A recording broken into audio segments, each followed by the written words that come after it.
56 রানে শেষ রশিদের ব্যাটিংয়ে তৈরি হলো লজ্জার 3 রেকর্ড।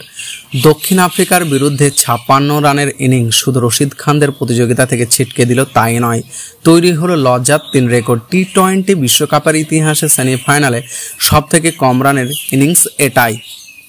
টি-20 বিশ্বকাপের সেমিফাইনাল 56 রানে অল আউট হয়ে যায় আফগানিস্তান। দক্ষিণ আফ্রিকার বিরুদ্ধে এই ব্যাটিং শুধু রশিদ খানের প্রতিযোগিতা থেকে ছিটকে দিল তাই নয়, তৈরি হলো লজ্জার 3 রেকর্ড। টি-20 বিশ্বকাপের ইতিহাসে সেমিফাইনালে সব থেকে কম রানের ইনিংস এটাই।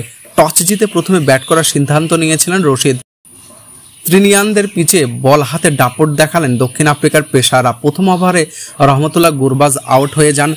মার্কো জনসন প্রথম ওভারে উইকেট নিয়ে শুরুটা করেছিলেন। পাওয়ার প্লের মধ্যে চলে যায় 5 উইকেট। জনসনের সঙ্গে পাল্লা দিয়ে উইকেট তোলেন কাসিগা রাবাদা। পরে উইকেট নেওয়ার উৎসবে যোগ দেন নখিয়ে।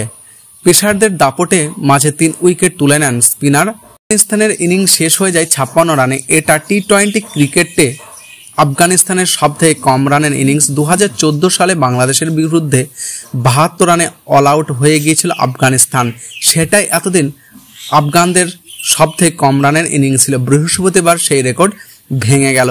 দক্ষিণ আফ্রিকা এর আগে টি-20 ক্রিকেটে কোনো দলকে এত কম রানে আউট করতে পারেনি। এবারের বিশ্বকাপে শ্রীলঙ্কাকে 77 রানে অল আউট করার রেকর্ডটি ভেঙে দিল দক্ষিণ আফ্রিকা। টি-20 বিশ্বকাপে ফাইনালে পৌঁছে গেল দক্ষিণ আফ্রিকা। প্রথমবার কোনো বিশ্বকাপে ফাইনালে পৌঁছলো তারা। 29 জুন হবে এই ম্যাচ। আর ভারত ইংল্যান্ড ম্যাচের বিজয়ী দলের বিরুদ্ধে খেলবে দক্ষিণ আফ্রিকা।